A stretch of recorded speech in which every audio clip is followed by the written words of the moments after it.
रत्तोलीमा केटा मान्छेहरू जान पाइँदैन थियो, तर उहाँ भने आफ्नो आमाको लुङ्गी लगाएर मुख छोपेर केटी बनेर गीत गाउन पुग्नुहुन्थ्यो। आमाले बडो प्यारसँग पालेको भाइले सुटुक्क बेचेर गाडी भाडा बनाई उहाँ काठमाडौँ छिर्नु भएको थियो रे। उहाँसँग पैसा पनि थिएन, कोही चिने जानेको मान्छे पनि थिएन काठमाडौँमा।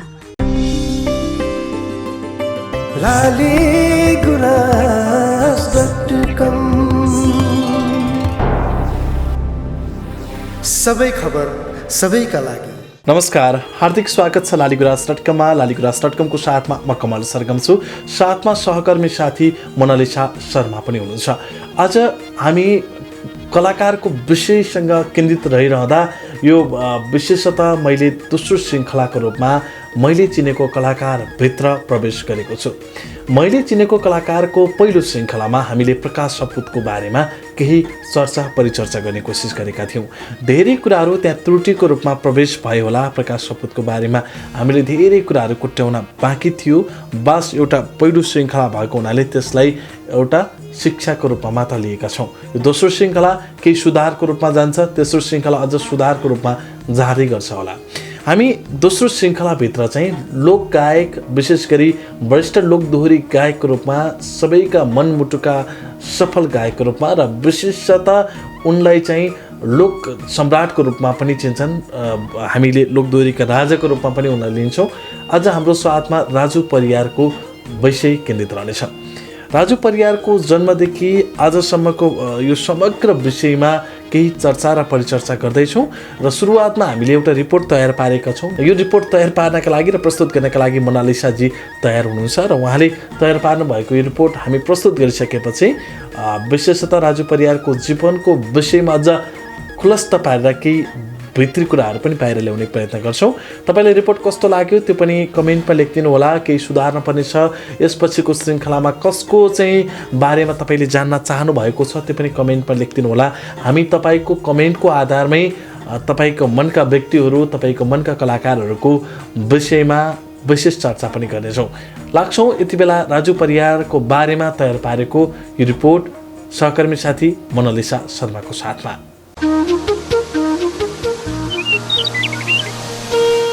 2037 साल असार 15 गते लमजुङको एउटा गाउँमा जन्म भएको थियो लोकप्रिय कलाकार राजु परियारको। उहाँ बाल्यकालमा एकदमै चकचकित जन्मती हुनुहुन्थ्यो। धेरै पिटाइहरू गर्नुहुन्थ्यो। साथीभाइहरू भनेपछि एकदमै हुरुक्कै हुने। राति सबै सुतिसकेपछि साथीभाइहरूसँग मिलेर अरूको घरमा गएर खोरबाट बाख्राहरू पनि धपाइदिनुहुन्थ्यो। सत्यनारायणको पूजा, विवाह, व्रतबन्धमा रोटी गाउने, जानी नजानी ठाडो भाका गाउने पनि गर्नुहुन्थ्यो। उहाँको गाउँमा रत्तोली पनि गाउने प्रचलन थियो। रत्तोलीमा केटा मान्छेहरू जान पाइँदैन थियो, तर उहाँ भने आफ्नो आमाको लुङ्गी लगाएर मुख छोपेर केटी बनेर गीत गाउन पुग्नुहुन्थ्यो। आमाले बडो प्यारसँग पालेको भाइले सुटुक्क बेचेर गाडी भाडा बनाई उहाँ काठमाडौँ छिर्नु भएको थियो रे। उहाँसँग पैसा पनि थिएन, कोही चिने जानेको मान्छे पनि थिएन काठमाडौँमा। एक दिन उहाँ सुन्दाराको बाटोमा यत्तिकै भौतारिँदै हिँडिरहनु भएको थियो। त्यत्तिकैमा उहाँको कानमा मादल बजेको आवाज आयो। मादलको धुनलाई पछ्याउँदै जाँदा उहाँ पुकार दोहोरी साँझमा पुग्नुभयो। त्यति बेला उहाँसँग 50-60 रुपियाँ मात्रै थियो रे। त्यही एउटा कुनाको कुर्सीमा गएर बस्नुभयो। दोहोरी साँझमा दर्शकले पनि गीत गाउन चाहेमा गीत गाउन पाउने भन्ने कुरा सुनेपछि उहाँ डराइ अगाडि गएर गीत गाउनुभयो।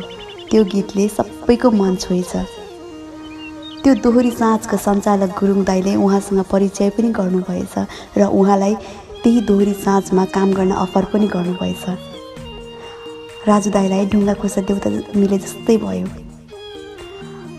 उहाँको त्यति बेलाको तलब 500 रुपियाँ थियो रे। त्यही दोहोरी साँझमा काम गर्ने क्रममा आत्मीय साथी सागर बोहरासँग मिलेर 2056 सालमा किसिमकोटमा चरी नाचेको भन्ने पहिलो गीत रेकर्ड पनि गर्नुभयो। यस गीतमा नारायण रायमाझी र शान्ता नेउपानेले धेरै सहयोग गर्नुभएको थियो। यो गीत रेकर्ड गर्न मात्रै 4-5 दिन लागेको थियो रे। पहिलो गीत नै दर्शक श्रोतामाझ एकदमै पपुलर भएछ। त्यति बेलाका साथीभाइहरू तछाड मछाड गर्दैन थिए। सबैले एक अर्कालाई सहयोग गर्थे रे। पछि उहाँका धेरै गीतहरू बजारमा आए। सबै गीतहरू एकदमै लोकप्रिय पनि बने। उहाँलाई राजु परियार भनेर मिडियामा चिनाउने गीत लमजुङ जाने दाई थियो। एक समय यस्तो थियो कि एक दिनमा 15वटासम्म गीत रेकर्ड गरेको अनुभव छ उहाँसँग। नपुगेको स्टेजै हुँदैन थियो, जताततै उहाँकै चर्चा थियो। अहिलेसम्म आइपुग्दा 14,000भन्दा बढी गीत गाइसक्नु भएको छ। उहाँ सबैको मन मस्तिष्कमा बस्न सफल हुनुभएको छ। कसैको कुभलो नचिताउने, सबैलाई आदर सम्मान गर्ने नम्र अनि भलाद्मी स्वभावको हुनुहुन्छ। कसैलाई पनि नाइ भन्न सक्नुहुन्न। उहाँले नाइ भन्न नसक्दा आफैले पनि दुःख भोग्नु परेको छ अरे। उहाँले जातीय भेदभावको बारेमा आवाज पनि उठाउनु भएको थियो गीत मार्फत। यस नारामा सबैले साथ पनि दिनुभएको थियो। अहिले उहाँ गीत सङ्गीतको अनुसन्धानमा हुनुहुन्छ। 77 जिल्लाका गाउँ गाउँमा पुगेर त्यहाँका गीतहरू सङ्कलन गर्ने उहाँको धोको छ। एक समय काठमाडौँको गल्ली गल्लीमा पुग्दा पनि जातका कारण रुम नपाउने राजु परियार दाईलाई अहिले यो स्थानमा देख्न पाउँदा हामी सबैलाई गर्व लाग्छ। उहाँ हाम्रो मौलिक संस्कृति बचाउने एउटा गहना हुनुहुन्छ। हामी सबैलाई गर्व लाग्छ राजु परियार दाई नेपाली भई जन्म लिनुभएकोमा। उहाँलाई आउने दिनका लागि धेरै धेरै शुभकामना। हामीले तयार पारेको यो विशेष रिपोर्ट तपाईँले हेरिसक्नु भएको छ र यो रिपोर्टबाट पनि केही न केही जानकारी पाइसक्नुभयो।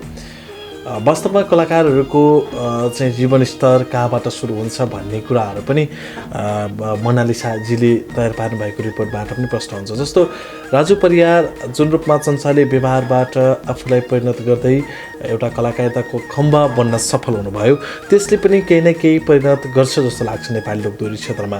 थोरै मैले चिनेको राजु परियारको अलिकति व्याख्या विश्लेषण पनि गर्छु। राजु परियार यस्ता सफल गायक पनि हुन् जस्तो उनले गाएका लगभग 14-15 हजार गीत मध्येका अधिकांश गीतहरू सफल हुँदै गर्दाखेरि उनका हरेक गीत सङ्गीतको सफलता काहीँ न काहीँ गएर ठोक्किन्थ्यो अरे। मैले धेरैबाट सुनेको जस्तो राजु परियारले एक दिनमा 15वटा गीत गाउँदाखेरि एउटा गीतबाट बराबर केही नभए नै 10-15 हजार त्यो बेलाको 10,000-15 हजार रकम लिने गर्थे राजु परियार। त्यहाँका त्यो समयमा पनि महँगा गायक थिए राजु परियार। उनको आवाज कुनै पनि क्यासेटमा नछुट्ने थियो। अझै यसरी भनौँ, ए साइडमा राजु परियारको आवाज हुनु नै पर्थ्यो। जति नै चलेका कलाकार हुन् या जति नै चलेका सर्जक हुन्, उनले चाहिँ राजु परियारको आवाज बिकाउन सकेनन् या राजु परियारको आवाज त्यो एल्बममा समावेश गर्न सकेनन् भने त्यो एल्बम सुपर फ्लप हुन्थ्यो। त्यो परिस्थितिबाट गुज्रेका राजु परियार हुन् र काहीँ न काहीँ ठेस लाग्दाखेरि पनि सफलताका पाटोहरू सुरुवात गर्ने राजु परियारले त्यो बेलाको सम्झना पटक पटक गर्छन्। जस्तो अब त्यो बेला त्यति धेरै कमाएका राजु परियार हुन्। उनले काहीँ न काहीँ चाहिँ सफलता प्राप्त गरिसके पश्चातको एउटा चाहिँ बाटोहरू खुल्दै गर्दाखेरिको त्यो एउटा प्रसङ्ग म थोरै कोट्याउन चाहन्छु। राजु परियारले जब काठमाडौँ प्रवेश गरे आफ्नो गृह जिल्लाबाट लमजुङ छोडेर काठमाडौँ आइसकेपछि उनलाई सफलता यो हिसाबले पनि मिल्यो। उनको जिल्लावासी गायिका बिमा कुमारी दुरा उनको साथमा निरन्तर रहिन्। उनी यतिसम्म गर्थे कि जब बिमा कुमारी दुराले गीत गाउन आउँथे भने राजु परियार त्यो ठाउँमा 3 दिन लागे पनि हिँडेर पुग्थे अरे राजु परियार बिमा कुमारी दुराको प्रस्तुति हेर्न। यतिसम्म मात्र थिएनन् कि उनी काठमाडौँ आइसके पश्चात पनि कति समयमा कोठा भाडा तिर्न नसक्ने समस्याहरू हुन्थ्यो होला। त्यो परिस्थितिबाट बिस्तारै गुज्रेका राजु परियार रहेछन्। उनी लोकप्रिय गायक बद्री पङ्गिनी लगायतका धेरै कलाकारहरू सँगै बस्थे अरे। सँगै बस्दाखेरि कहिले राजु परियारले भाडा तिर्ने, कहिले बद्री पङ्गिनीले भाडा तिर्ने या कहिले समकालीन साथीहरू जो उहाँहरू साथमा हुनुहुन्थ्यो उहाँहरूले भाडा तिर्ने प्रचलन पनि हुन्थ्यो। त्यो एक खालको मिलनसारता त्यो समयमा प्राप्त गरेका थिए राजु परियारले। कहिले पनि झगडा भएनछ। जस्तो अघि प्रसङ्ग जोडिसक्नु भएको थियो सागर जीसँगको गीत, पहिलो गीत उहाँले रेकर्ड गरिसकेपछि पहिलो गीत नै राजु परियारको सफलताको श्रेणीमा प्रवेश भइसकेपछि धेरै गीतहरू उनका आए। सबै जसो प्राय सफल पनि भए। राजु परियारले गाएका अधिकांश गीतहरू सफल भए। जब राजु परियारले क्यासेट सिडीमा गीत गाउन थाले त्यस पश्चातको सफलता उनीसँग जोडियो। बिचमा राजु परियार केही समय अलिकति विलय हुँदाखेरि उनको एकदमै खोजी भयो। जुन समयमा डिजिटल मार्केट प्रवेश भएको थियो। राजु परियारको त्यो समय एकदमै किन पनि खोजी थियो भने उनका केही गीतहरू प्रशस्तै सफल भए, जस्तै कोदो रोप्दा लागेको पिरती लगायतका केही गीतहरू एकदमै सफल भइसकेपछि राजु परियारले अब गीत गाउनुपर्छ भन्ने प्रसङ्गहरू जोडियो र जब उनका गीतहरू चर्चित भए तब राजु परियार हराउँदाखेरिको खोजी दर्शक श्रोताले गरे, तर राजु परियार नआउँदाखेरि काहीँ न काहीँ उनको चाहिँ अभावको महसुस भयो। उनले लालुपाते नुगे भैँतिरा लगायतका धेरै चर्चित गीतहरू एकनारायण भण्डारीसँग सहकार्य गरेर गाए, अन्य कलाकारहरूसँग सहकार्य गरेर गाए। ती सबै गीतहरू सफल भइसके पश्चात उनी डिजिटल मार्केटमा असफल भएका हुन् कि भन्ने प्रसङ्गहरू पनि आयो। अब प्रसङ्ग रह्यो राजु परियारले घर किन बनाएनन् त यति धेरै कमाएर पनि भन्ने पनि धेरैलाई रहला। त्यो प्रसङ्गमा थोरै म कुट्टाउन चाहन्छु। राजु परियार सफल हुँदै गर्दाखेरि काहीँ न काहीँ असफलताका पाटोहरू पनि प्रवेश भए राजु परियारको जीवनमा। जब जेठी श्रीमतीबाट उनीमा धोका भयो, उनको जीवनमा धोका भयो, त्यसपछि उनी गीत सङ्गीतबाट थोरै समय चाहिँ पछाडि हट्नु पर्यो। त्यो समयमा उनी आफ्नो कमाएका धेरै आर्थिक रकमहरू पनि काहीँ न कतै खर्च भएको कुराहरू बाहिर आएको थियो, तर राजु परियारबाट यो कुरा मिडियामा आएको छैन। तर धेरै पैसाहरू उनको फजुल खर्च भयो, तर बच्न सकेन। कतिपय पैसाहरूले त्यो जीवन चिन्न सकेन भन्ने कुराहरू पनि आयो। जब त्यो स्थितिबाट पुनः राजु परियार फर्किएर आए गीत सङ्गीतमा, केही समय उनलाई स्थापित हुन गाह्रै भयो, उनी टिक्न गाह्रो भयो, उनलाई दर्शक श्रोताले पुनः पत्याउन गाह्रो भए। हराएर गइसकेका कलाकार फेरि कमाउन आएका त होलान् नि, हामीलाई देखाउन आएका त होलान् नि भन्ने कमेन्टहरू धेरै आउन थालिसकेपछि राजु परियार अलिकति तनावमा पनि थिए। बिचमा उनका प्रत्यक्ष दोहोरी यति धेरै चल्न थाल्यो, उनले गाएका अधिकांश दोहोरीहरू 1 करोड 50 लाख 60 लाख 70 लाख भन्दा ओभरली हेर्न थाल्यो। त्यसपछि पुनः राजु परियारको खोजी भयो। इन्द्रेणी, त्यसै गरी आलप स्टुडियोमा उनले दोहोरी गाउँदै गर्दाखेरि उनका केही रेकर्डेड गीतहरू पनि बजारमा आए। तर जब आलप स्टुडियो, जब इन्द्रेणी, यी दुई चिजले उनको जीवनको चाहिँ त्यो पुरानो पाठ पुनः फर्काइदिए। म चाहिँ भन्छु फेरि फर्किएको त्यो पाटो राजु परियारको जीवनको एउटा चाहिँ हराइसकेको पाटो इन्द्रेणी र आलप स्टुडियोले ठुलो सपोर्ट गरिदियो। त्यसकारण पनि होला सायद आज राजु परियार नेपाली लोकदोहोरीको गायकको रूपमा सबैले चिनेका छन्।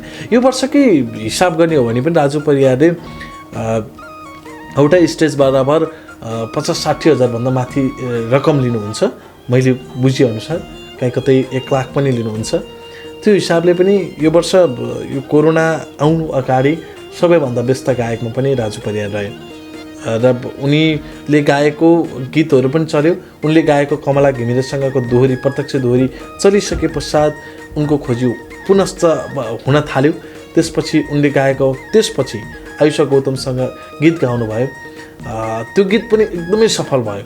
जब लकडाउन, त्यो गीतसँगै लकडाउनले केही इफेक्ट चाहिँ पारेको छ अवश्य पनि। लकडाउन सायद थिएन भने राजु परियार अझै व्यस्त हुने समय थियो यो बेला र अझै उनी सफलताको पाटोहरू पुनश्च पुराना दिनहरूलाई फर्काउन सक्ने गायकको रूपमा राजु परियार रहन्थे। संस्थाको लोभ लालच नरहेका गायक पनि हुन् राजु परियार। कुनै संस्थामा एकदमै ठुलो पद ओगटेर बस्नुपर्छ भन्ने स्वभाव पनि नभएका राजु परियार हुन्। कहीँ कतै आरोप लाग्छ राजु परियार अलि धेरै पिउने भएको हुनाले पनि कमाएको रकमहरू जोगाउन नसकेको भन्ने कुरा। त्यो प्रसङ्ग सायद राजु परियारसँगै केन्द्रित रहला। हामी समक्ष चाहिँ यसको कोट्याउने बाटोहरू छैन, तर आएको मिडियामा आएको प्रसङ्गलाई चाहिँ हामीले जोड्ने हो भने सायद त्यति धेरै चाहिँ रक्सी सेवन गर्ने राजु परियार हुन् या होइनन् त्यो हामीले कोट्याउन सकेका छैनौँ। तर आजको दिनमा चाहिँ अहिले पछिल्लो समय चाहिँ राजु परियार त्यो स्थितिमा हामीले देख्न सकेका छैनौँ या पाएका छैनौँ। त्यसकारण त्यो कुरामा म त्यति धेरै गहिराइमा जान सक्दिनँ। अर्को प्रसङ्ग रह्यो राजु परियारका विषयमा पुराना दिनहरूसँग जोडिने। उनले जहिले पनि अग्रजलाई सम्मान गर्छन्। उनले आफूभन्दा पुराना कलाकारहरू जस्तै आफूलाई यो स्थानमा ल्याउन सपोर्ट गर्नुभयो, जसका कारण उनी यो ठाउँमा आइपुगे। ती कलाकारहरू जस्तो भेडी खर्के सैलो लगायतका धेरै चर्चित बिमा कुमार दुरा जस्ता कलाकारहरूको कहिले पनि नाम टुटाउँदैनन् कुनै पनि अन्तर्वार्तामा, किनभने जसको शिक्षा र जसको चाहिँ छाया छत्रमा उनी हुर्के ती व्यक्तिहरूको प्रेरणा र उत्तरदायित्व उनले जहिले पनि शिरमा लिएर अगाडि बढ्छन्। त्यसकारण पनि होला सायद राजु परियार सदैव चाहिँ एउटा सुन भएका छन्। कहिले पनि राजु परियार सुनबाट लसुनमा परिणत हुन सकेनन्। समकालीन कलाकारहरूलाई पनि उस्तै माया गर्ने राजु परियार कहिले पनि कलाकारहरूसँगको त्यो एउटा भाड भैलो झगडाहरूमा परिणत हुन सकेनन् जस्तो लाग्छ। त्यसकारण पनि राजु परियारको एउटा सहनशीलता र सरल स्वभावमा सबैले मान्ने गर्छन्। कहीँ कतै मिडियाले विवादमा ल्याउने गर्छ राजु परियारले, कहीँ कतैबाट कोट्याउने कोसिस पनि गर्छ। कहिले पारिवारिक विषयमा जोडिएर राजु परियारलाई गलत प्रचार गर्ने गर्छन्, कहिले उनको चाहिँ अन्य व्यवहारहरूसँग ल्याएर उनलाई गलत प्रचार पनि गरे। तर राजु परियार आफूलाई अडिग राखे र आफूलाई कहिले पनि त्यो विवादमा तान्न खोजेनन्। त्यसकारण पनि आज सफल छन् राजु परियार।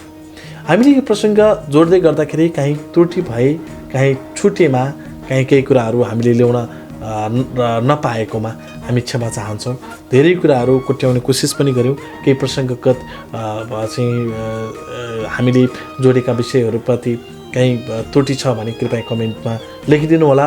अझै यी कुराहरू आउनुपर्ने थियो भन्ने तपाईँलाई लाग्छ भने पनि कमेन्टमा लेख्नुहोला। मलाई थाहा नभएको, तपाईँलाई थाहा भएको, या मैले नचिनेको तपाईँले चिनेको राजु परियार फरक हुनसक्छ। त्यसकारण मैले चिनेको कलाकारको दोस्रो श्रृङ्खला, मैले चिनेको राजु परियारभित्रको केही पाटोहरू कोट्याउने कोसिस गरेँ। तपाईँले हेरेर प्रतिक्रिया दिनुभयो। पक्कै पनि तपाईँलाई जस्तो लाग्छ त्यस्तै कमेन्टमा लेखिदिनु होला। र आगामी श्रृङ्खलामा अर्को कलाकार कसको तपाईँले चाहिँ मैले चिनेको कलाकार या मैले चिनेको व्यक्तिभित्रको यो श्रृङ्खलाको तेस्रो श्रृङ्खलामा को आउँदा ठिक हुन्छ त्यो पनि कमेन्टमा लेखिदिनु होला। म तपाईँको कमेन्टको आधारमै यो अर्को श्रृङ्खलालाई निरन्तरता दिन आउनेछु। हवस् त, नमस्कार। तपाईँको बाँकी पल शुभ बितोस्। हाम्रो च्यानल सब्स्क्राइब गर्नुहोस् र बेललाई दबाउनुहोस्।